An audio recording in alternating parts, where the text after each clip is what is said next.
Yeah. Quentin, thanks so much. I'm pumped. I'm ready to work out now. I'm going to be honest. I'm buzzing with energy, and I see that the chat is buzzing as well, though. So thank you so much for everyone tuning in.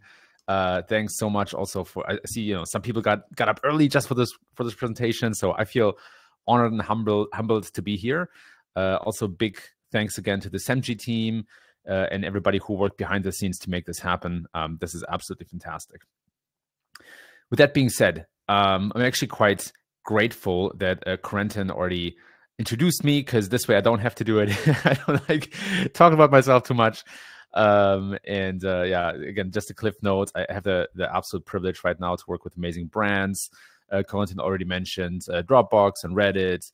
I'm also working with HIMS right now. I've worked with Nextdoor, Snapchat, Bounce, Ramp, and then I've led teams at companies like Shopify and G2. So I've been in this for a while. And you're probably wondering, why is Kevin talking about how Google fights AI content? And to be fair, that is low quality spammy content. It's not just any AI content, right? But why does Google even fight? Why should we care about that? Isn't that Google's problem?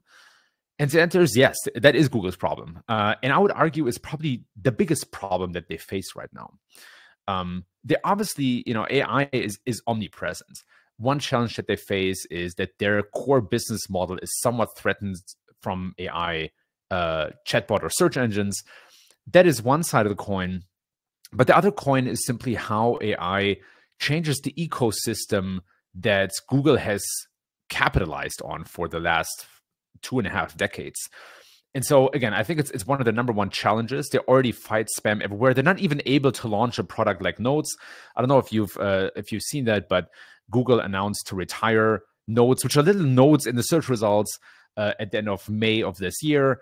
To be fair, it was probably an experiment, and probably you could have seen coming that there will be spammers capitalizing on it. But the reality is that wherever Google opens a window for spam, the spammers are on top of it, and AI is no different.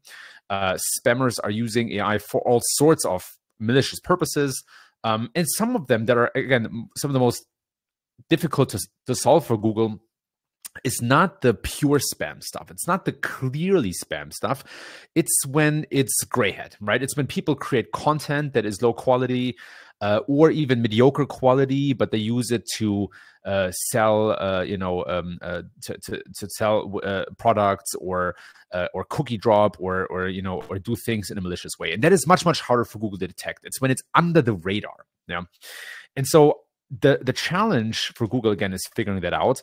And that means that they already have deployed a bunch of strategies and tactics to get on top of these issues. And the reason that this is important for all of us is that if we position ourselves at the very end and the very other end of AI spam and low quality AI content, that's exactly where we want to be. Yeah. So I see the opportunity here that the rules are changing somewhat. And I'm going to explain to you in the next, what do we have, 40 minutes, how these rules are changing. And I'm also going to explain to you how to best position yourself and how to thrive in this new ecosystem, because some things are really changing. Yeah? And so for you, this opportunity to, again, grab market share, grab land, or defend the market share you already have. Or if you're an upstart and you see one of the incumbents or the biggest competitors in your space not adapting to that new environment, that's an opportunity for you to gain a significant amount of organic traffic and revenue. So I'm going to leave it there. Please ask questions. I'm going to answer them. You're going to ask them. Please ask questions. I'll make sure to answer them after my slide deck. We'll have ample time, and you can upvote these questions. So please don't hold back. I'm going to do my best. And if you want to roast me, then that's also allowed. So with that being said, there is AI spam and AI problems popping up everywhere. This is an excerpt from Google Books where the author is a human, but they have clearly used AI to create the content. So as you can see here in the yellow highlighting, there is a giveaway from the AI where it says that as of my last knowledge update in January 2022, Facebook, blah, blah, blah, blah, blah, right? So that is a big example of how AI, right? Like it's not this pure spam. It's not this pure AI content where it's very clearly written by AI. It's humans using AI to gain an advantage, if you will, right? Maybe an unfair advantage. And that is not super valuable for users, obviously, right? So I haven't read the whole book. I don't know how good it is. I don't want to say it's all trash, but the fact that it has AI snippets or fragments in it that haven't been edited makes me believe that this is probably very low quality. Books is not the only problem, right? Again, this is a Google governed space, but books is not the only problem. We also find this stuff in research, and that's more tricky. Now, I do want to point out that research, good research, is typically peer reviewed, right? So I don't think this is going to pollute all of our research, but again, in Google, in Google's research database, you also have that kind of stuff. And even more interestingly, there was a study done by Originality AI where they found that after ChatGPT launched in November 2022, the number of reviews, of research reviews, have gone up significantly, right? So this trickles into all sorts of areas of life. Another one is Amazon, obviously. So I'm pretty sure you caught the news where Amazon had a bunch of books and other products that clearly had AI content in them. So not super great. Another one is Reddit, obviously. Now we'll talk more about how Reddit is being prioritized in search results, but on Reddit you also have either users or bots that use AI. The bots are less of a problem, right? Because the benefit of Reddit is that it's highly moderated and there's a strong community that weeds out a lot of low quality stuff. The challenge here, again, is humans who use AI in a very sloppy way. You also find these humans on X, or Twitter, as I like to call it. And I mean, look, spam bots on Twitter is nothing new, but AI doesn't make the situation better, makes the situation a lot worse. And so all of these platforms, not just Google, are fighting against pure AI spam and humans leveraging AI to create low value, low quality content. Now, this is not just a social media or a Google search problem. This can also be a problem of malicious state actors against the US. So Russia and China are increasingly being caught in creating content with AI, deep fakes in audio, text, and video to spread misinformation and trying to tip over elections, right? And so what you're noticing right now is that a lot of the big platforms, YouTube, Google, Facebook, Instagram, Twitter, Snapchat, Reddit, all of these are deploying tactics, which we'll talk about in depth in a moment, to prevent misinformation as much as possible in the context of the US presidential election this year. Nobody wants to be the Facebook of 2016, which has taken massive hits in stock price and credibility to a degree that they had to change their whole brand name, right? And so you'll see that these platforms are going to become more aggressive around punishing users who are using AI. Google is also deploying tactics. And so what you see here is an overview of the announced official algorithm updates over the last 3 years. We see about 10 algorithm updates a year, and they are moving increasingly towards content quality, right? So you see, for example, 21, there's been a lot of spam updates, and 22 as well. And then in 23, there was only one spam update. And at the same time, a lot more core updates. And core updates are a mix of different things because Google is migrating more and more algorithms into the core algorithm. So most recently, they have migrated the helpful content updates or helpful content system into the core system. So that's not its own quote unquote update anymore, a system that's now part of the core system. So that is something to keep in mind. But again, content quality is absolutely in the focus here of Google in order to fight this AI wave. Now, if I had to summarize all of that, I would say that the problem here is not AI per se. I am working with clients on AI projects. I'm gonna show you some and the results, and they work fine. They're fine, right? It's really not AI per se. It's the problem of quality, and that quickly goes out of the window. And at the same time, again, it changes the ecosystem dynamics for Google because for many years, humans were the limiting factor in that ecosystem, where the limiting factor was how much content and how good it is that they could create, right? And some companies hired. I mean, I led a big content organization at G2. We had over 30 writers at some point, in-house writers, that is, right, and then freelancers as well. Another company that I recently wrote about in my newsletter called Growth Memo is Angie, and Angie has over 50 full-time writers. 40 full-time writers plus 25 freelance writers. So that is a way to scale, right? But it's not. That changes now, right? So now you have really AI that is that reduces these limiting factors, and so. To dive deeper into that, there are 4 ways that Google is fighting that wave of mediocre AI content, and at the same time, again, that allows us to understand how to thrive in that ecosystem. So we have labeling, we have SGE in itself, which is Google given the answer. We have human-generated content that's prioritized in the search results, and then we have user signals that Google is using. So let's start at the beginning. Labeling is very interesting because in, I think it was May or June of last year, OpenAI, one of the biggest creators of or developers of LLMs, obviously, has themselves retired the effort to watermark AI content because they said it's just simply not reliable enough. They were able to detect only a bit, I think about 27% of AI content reliably, even though they themselves make the content. So labeling is different than watermarking, obviously, right? So these big platforms are not trying to detect AI content because that's not really possible in a reliable way. Instead, they're trying to label and separate AI content from the rest. Google is starting, very much behind the scenes, very slowly, but they have recently voiced a very clear expectation that merchants, meaning for Google Shopping, are not allowed to remove metadata when they upload images, right? So there is a protocol, a standard called IPETC, which is a meta tag or a series of meta tags that you can give to images that indicates whether that image was created by AI or not. And Google is starting their labeling campaign, if you will, by saying that you're not allowed to remove that. You have to keep it on there.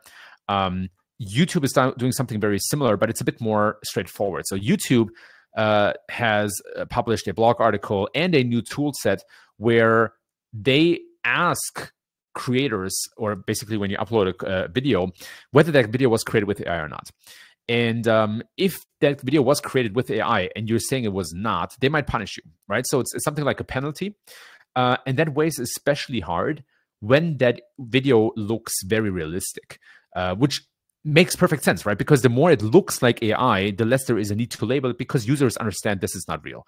But if it looks incredibly real, then creators are obliged to indicate that, or they will eventually get shut off from monetization, which is a little bit of the kiss of death for many creators. So YouTube is working a bit more with a stick approach, and other platforms are following suit. For example, Meta.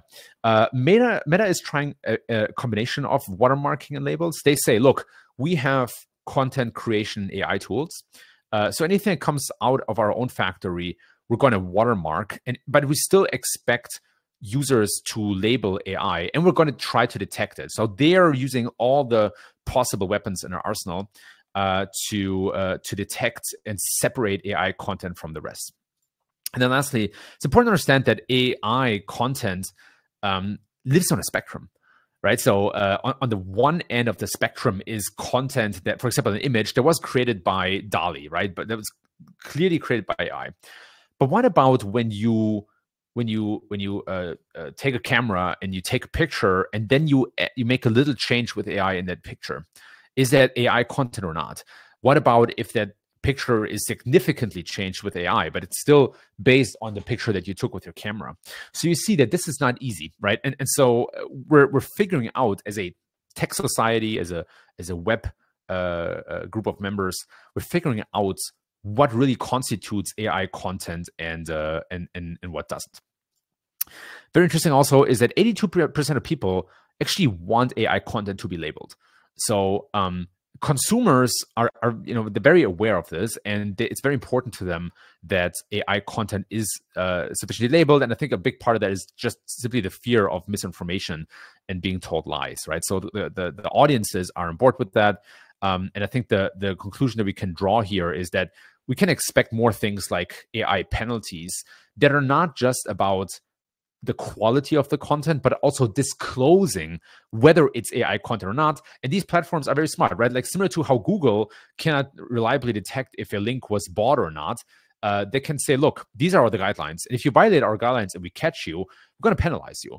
We might not catch all the violations, but just know that the penalties are pretty high. It's basically the same principle as driving on the highway, right? If you, not in Germany, but if you overstep the speed limit here in the US, you're going to get a penalty. And sometimes you're going to drive faster than it's allowed, and you're not going to be caught every time. But in the back of your mind, you have that looming fear that if you're getting caught, the penalty is pretty high. And so these platforms are doing the same thing. They're ramping up their efforts to penalize people when they miss disclosing that they're working with AI. All right. SGE. How does SGE fit into fighting AI content when SGE is AI itself? It's exactly that, right? There are some scenarios in which Google might as well give the answer themselves because there's no value added by anything else on the web. I'm going to see an increasing amount of that. To me, SGE is a nuclear bomb that Google only deploys if they really have to. And my theory is that instead of deploying SGE as it is right now, as we see it in the beta, they're going to take out small little elements of SGE and deploy that. So it's almost like a cluster grenade instead of a whole nuclear bomb. We're already finding examples of that in shopping. Google is pairing SGE with the shopping graph, which is a large database of over 35 billion product listings. And a lot of attributes about every product, like what the size is, who the seller is, the shipping speed, return policy, reviews. This is often missed, by the way. I don't want to go too deep in shopping, right? But something that is very much missed is that the shopping graph also includes reviews about the product. So I'm just going to let that stand here because I could probably give a presentation about that all by itself. But the takeaway here is that SG is already live in some capacity, if you will. Google is launching this try it on with AI. This is SGE in action. This is SGE paired with the Google Shopping Graph. You also see that Google can suggest alternatives to products that look the same but come from different merchants at different price points, all with AI. They give you style recommendations. You can now swipe styles and Google and train Google's machine to understand what preferences you have. Based on that, Google will give you recommendations. You can shop a whole look, even if it's, whether it's all provided by the same seller or not. So these are all AI features that are already live, that have been tested in SGE. And that's my theory, that Google is going to follow that approach with the rest of SGE as well. So again, I think similar to featured snippets, in some cases, Google is just going to give the answer in itself, and that is going to create a whole new range of problems, since the whole premise of Google initially was to curate results, right? To let users choose, but now they're forced to move more towards a scenario where they have to give the answer themselves. The other way that Google is fighting low-quality AI content is by prioritizing results from the web that are most likely to be generated by humans. I have something called the SEO Site Index. That's my own database of over 170 domains across different verticals and industries, and I track these domains to get an understanding of how the visibility of different industries changes over time, and who kind of who wins within these industries and verticals. So I have a pretty in-depth idea of how the web is changing and who the winners are.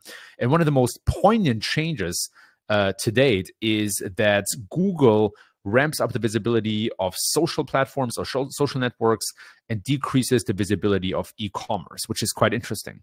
And of course, what's happening here is that Google is giving a lot more visibility to Reddit and other forums to the matter, right? Quora as well. And so many other forums have one visibility in general, but Reddit really spearheads this. And you can see in the screenshot that Reddit is scratching pretty much the traffic that Amazon is getting, which, if you think about it, is quite significant. I mean, Amazon, one of the largest domains on the web, Reddit, if they keep growing that way, which I think they're slowing down, but Reddit is about to surpass Amazon just in terms of sheer SEO visibility. Not saying anything about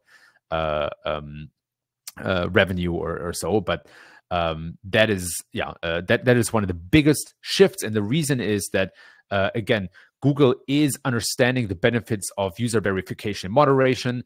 Reddit is the biggest forum on the web, and as I mentioned earlier, moderators are pretty adamant and pretty aggressive in removing bad actors. Now, there are downsides to Reddit. There is spam on Reddit. There is, there are malicious actors, 4chan on Reddit. So I don't want to say this is this is paradise and all that Google needs to do is surface more Reddit results, but that is one of the attempts that they're doing. So you can already see Reddit results everywhere. It doesn't matter what query for. Even for highly medical queries, you see Reddit results placed very highly. And again, the reason here is that verification is a defense. You're seeing all these social platforms ramping up their verification efforts, LinkedIn, Reddit with Karma, and then you have X as well with the blue check mark. Now, I totally understand the blue check mark. You can buy that, right? It's not something you're being rewarded with. But even on LinkedIn, you can just use Clear, which you see at airports a lot. You can use Clear to validate that you're a human, that you're real, and then get a little badge on LinkedIn. And again, all these efforts are to fight AI spam and low quality AI content, and Google is no different. It's just that they don't give the badge to users right away, and instead they simply prioritize platforms that have these systems in the web themselves.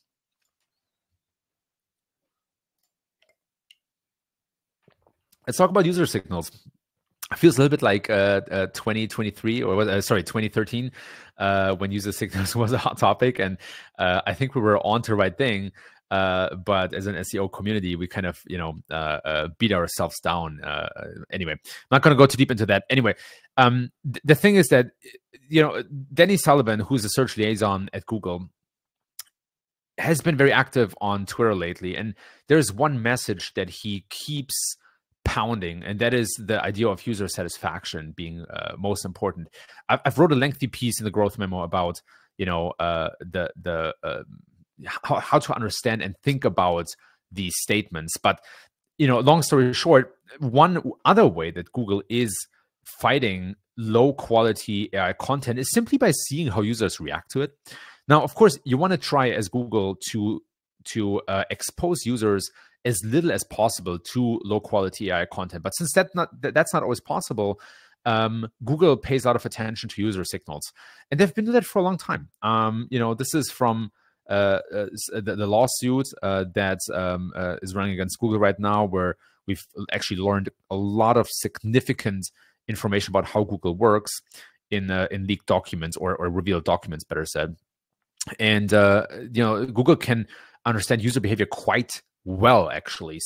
On one hand, because they have billions and hundreds of billions of searches, and it's very easy with that amount of data to profile users, because there's always going to be at least another 1,000, maybe 100,000 or a million other people who do exactly the same thing that you want to do, which makes it much easier to predict for Google what you're trying to do. And on the other hand, Google can monitor a lot of behavioral signals like hovers, clicks, clickbacks, long clicks, short clicks, scrolls, and all these kind of things. So Google is actually quite diligent in what they track, and that also helps them to minimize low quality AI content. One of my favorite examples is for the keyword QR code scanner, where the number one results has basically 7 words on the page, right? It has no words, essentially.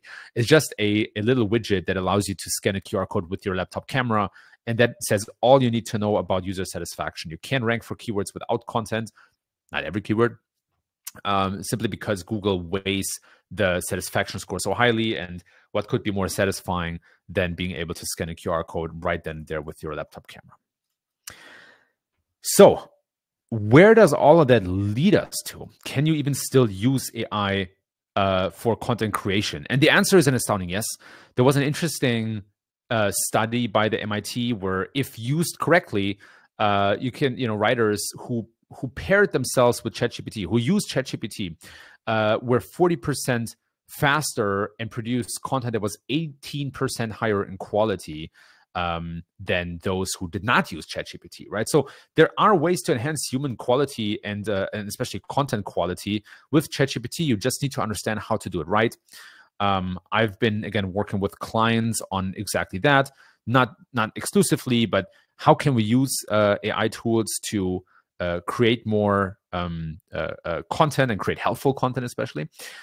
This client has seen a steady increase in organic traffic, no impact from any algorithm updates, but a significant impact on their lead generation pipeline.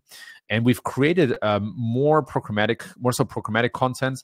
This is an hourly wage tool where you see the hourly wage for different states. You also get additional context, right? So a lot of the gains from AI come from not being lazy, right, and trying to go the extra mile.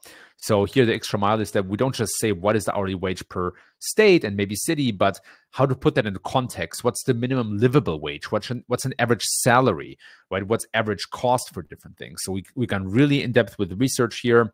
We paid a lot of attention to prioritizing highly reliable resources, create about 200 programmatic SEO pages, and saw significant results from that. Now, again, a lot of the magic here comes from the prompt. This is the prompt on the right-hand side. It's about, I think, it's like 450 words long. So much longer than what you typically see. And I see my prompts are getting longer continuously. And that's really where a lot of the juice comes from. Just to zoom deeper into that. So, of course, we have the typical persona introduction where you will say, imagine yourself a journalist who blah, blah, blah, blah, blah. But then we also indicate that when we want ChatGPT to browse the web, we only want official sources like domains that end in a .gov or .org, maybe even Wikipedia, which is also human moderated. We also wanted to always include references and sources. Data must obviously be up to date as possible. There's some stylistic measures you also want to give your content so that it doesn't smell and look too much like AI. For example, make sure you don't use any 3-word phrases more than once. Do not repeat words within 8 words of the most recent iteration of the same word. So these are some great stylistic means that I've gotten from Marty Weintraub, who has written a fantastic blog article on AimClear about these stylistic means that really make any AI output much better. And then lastly, you want to be very precise in what you want from the AI, what you want the AI to write about, right? So we're very specific about, give us a couple of paragraphs about the minimum wage in the city and how it compares to the national average, how it has increased lately and by how many percent, right? So it's not enough to just say, write an article about the minimum wage in a city. You have to tell the AI exactly what you want. And the beauty is that if you do that well, you can then scale the output. You don't need to reinvent the wheel for every page. Now, this is what the content looks like. You see this on the right-hand side in depth. I'm not going to go through all of this, but I wanted to highlight a couple things. One of them is that you get pretty good, headings if you tell the AI to, and good paragraphs that are easy to read. But you also get lists, which are obviously well suited for things like featured snippets. And then lastly, you also can create tables and you get citations of official sources. So these things are absolutely critical. You want to make sure to indicate where the data comes from, and you want as much structured data as possible instead of a wall of text that nobody's going to read anyway. Another cool thing that you can do with AI is not just to create content, but also to improve conversion rates. So, I'm not going to go too deep into this, but as SEOs, I think we really need to become more like conversion optimizers or people who work on conversion optimization and think so much more about the user experience. With this client, we created a job description AI tool where you can punch in the company, the hourly wage, role, etc., and then you get a fully fleshed out job description. And so this is what the output looks like, right? You can copy paste that, and if you try to copy it, then we ask you to sign up or give us your email. Which then is a lead generation factor. But the cool thing is that we also created, thousands of job description pages that already have templates for job descriptions. And we paired that conversion tool, that AI tool, with these landing pages. So you can see at the bottom here, there's a nice banner that pops into view as you scroll down. It's not too invasive, it's not too intrusive, but it's enough, for people to notice. And of course, the message here is instead of using that template, why can we not create a job description tailored to you? And by deploying that across all these pages, we saw a 24 percentage point increase in our conversion rate, which was incredibly significant given the background that we have thousands of these job description pages. So highly, highly valuable.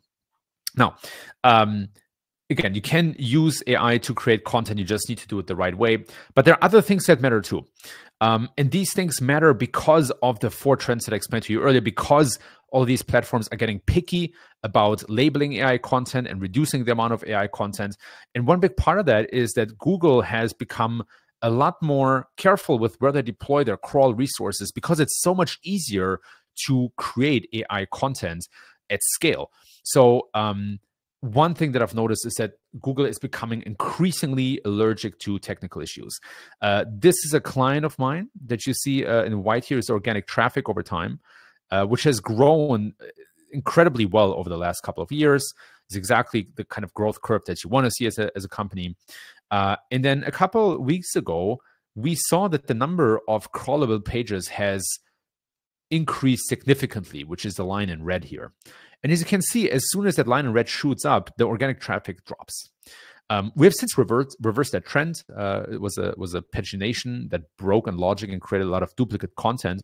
But the message here, the important message here, is that you have to be on top of the technical condition of your website. Google punishes that very quickly with a reduction in organic visibility.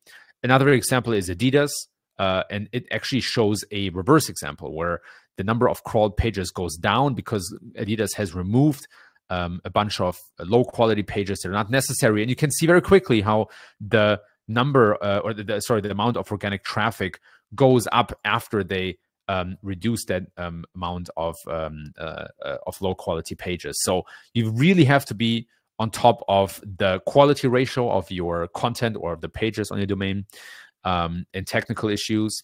And then you also want to offer something unique to your audience. So whether you create the content yourself or you have user-generated content, doesn't matter. It has to be something that is helpful and valuable. I don't like these words because they're so broad. But if you look at this example right here, these are 3 different articles that all rank in the top 3 results, or that are the top 3 results for a highly searched for keyword. And when you look at the headings, which I've listed here in a table, a lot of these things are very repetitive. And it symbolizes a very common approach in SEO, which is to just simply summarize the top 3 results for a keyword and expecting to rank. That doesn't work anymore. You have to offer something unique, something valuable, and still give the best answer to the implied question of the keyword at the same time. I'm going to say that one more time. You have to offer something unique and valuable while still giving the best answer to the implied question of the keyword at the same time. Yeah, this cookie cutter, lazy approach of just summarizing some of the other results doesn't work anymore. And instead, again, your content has to be unique. It needs to be, it has to have expertise. Obviously, you need, as much as possible, have professionals or people create the content who know what they're talking about. And that can also be reviewers, right? You can totally work with a draft created by AI or by an amateur, but then there has to be an expert involved in the process somewhere who can really understand the ins and outs of the topic significantly. And again, you can see the heading structure here being very representative of the quality of content, which in most cases is very, very low. The good news is that as there's so much low quality content, right, if you just go the extra mile, if you just invest more time and resources into creating outstanding content, you have an opportunity to be very competitive. So I think, we often miss the opportunity, but it has a price. It's not for free. A great example of that is Purple. So Purple is another one of these companies that I wrote about in the growth memo in my newsletter. And one thing that they do really well is that they have the highest quality of content while not having the longest content. So the way that you want to read these two charts on the slide right here is that the lower the bubble is, the better it ranks, and the further to the right the bubble is, the more words it has. And what you can see here is that purple consistently outranks competitors with longer and more content. And the reason is that they have a very high ratio of information or insights per words, right? So long story short, they just have no fluff. They give the answer right away without too much, storytelling. They give you the context that you need, but they don't give you more. And that's exactly the type of reader experience that most people want, especially when you consider that, people consume a lot of short form content, short form video, and their patience, I don't want to say their attention span, but their patience is quite low. And so you want to reflect that in your content production as well. And then lastly, what also matters is the visual appeal and design of your website. This is a client of mine that I've been working with, and you see that the number of top 3 ranks overnight increased by about 900, simply because we gave a facelift to the blog. We made it easier to browse. We created some tag pages. We made it more visually appealing. Unfortunately, I cannot show you exactly what it looks like, but by simply making design changes, you get better ranks. And that's something you want to, let roll over your tongue a little bit like a good wine. Think about that for a moment, right? The experience is not just in the content. It's also in what the content looks like and how easy it is to read, how pleasant it is to read, the graphics in your content, little tools and widgets, like all of that matters. And so this is just a summary, right, of what content quality could look like, technical excellence, and then also the web experience you want to give to your users. So to wrap that up, AI content absolutely works, but you have to put in a lot of time. You have to ground the model in as much data as possible. And what it simply means is you want to build AI content around data points, not around opinions or subjectivity, but around objectivity. You also want to put in the time to be ultra specific with your prompts. A lot of the prompts that I develop with my clients, it takes us days to get them right. And then we test them, and then we refine them, and we test them, and then we refine them. This is not a quick project, right? This takes some time, but the benefit is that the prompt is very scalable and repeatable. And then lastly, don't fool around with AI metadata. And I think this will become a lot more prevalent. I wouldn't be shocked if Google launches something like a structured data or a schema tag around AI to indicate that the content has been created with AI or which part of content. So expect a lot more labeling of AI content in the search results and beyond. So with that being said, I'm gonna leave you with like one bottom line before I get into questions, and that is that the biggest problem here is not AI itself, right, or AI per se. It's really that creating outstanding content is incredibly hard, and it's probably harder than you think. But the good thing is that if you push yourself to that level, right, if you get it done, you can be incredibly competitive, and you can be incredibly competitive for a long time because so many people and so many companies use a very lazy approach.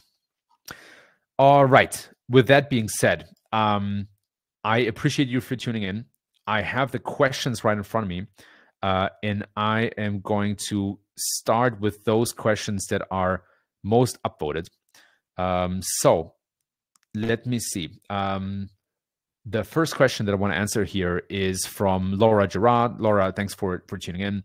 The question is, what do you think of the SEO job changing to a GEO, generative engine optimization, to gain visibility with Google, SGE, Perplexity, etc.?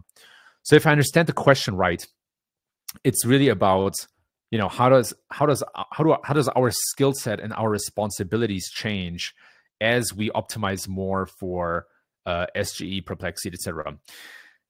It's, look, it's always hard to say without more tests and without more case studies.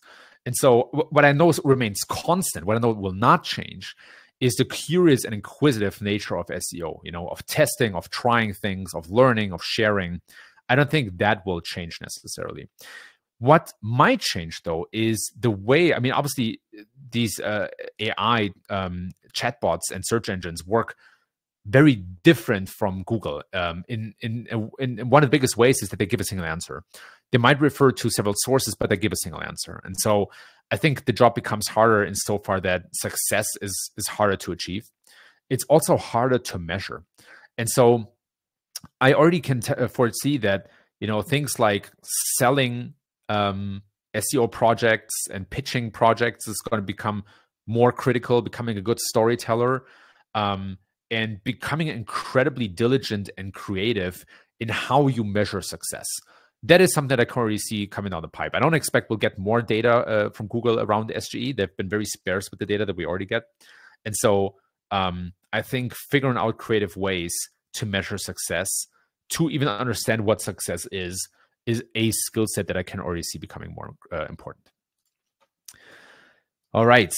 Thanks for that question, Laura. I'm going to do another sweep to see what else has been upvoted a lot. I'm going to try to pick the answers that have the most upvotes, but apologize if I jump over a question. Second question comes from, sorry, just want to make sure, from Mary Millery Campo.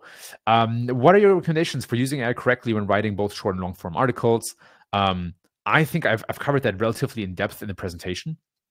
If not, please make me aware if I missed something, but I hope I did a decent job in covering that in depth. So I'm going to take the liberty to mark that question as done, I hope. And again, hold me accountable if you feel like I missed something or I did not. Anthony Gilkis asks, do you see that content that is mostly or completely AI generated being something that search engines like Google will give lower rankings or penalties versus content validated as human or human guided? The answer to that, it all depends on the quality. If you figure out how to create content with AI without human oversight that is incredibly high quality, I don't see why that would be a problem, to be honest. And I also don't think that Google sees that as a problem. The challenge is just that this is very, very hard to do. And so, but it's not impossible. You can chain many prompts, to each other that increase the quality of content. But I've yet to see a case study or an example of where it works really well, which doesn't mean that it doesn't exist. So if you know of any example, or if you're working on something, I would love to hear more about it, because I think in theory it's possible. In practice, I just haven't seen it. But I also don't think that Google has an issue with that per se.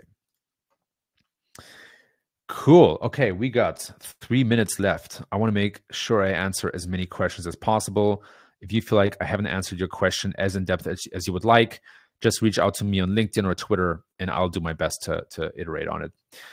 Gemma da Silva asks, is it worth looking at more expensive tools like Jasper AI for content creation, or can ChatGPT-4 provide the same kind of results?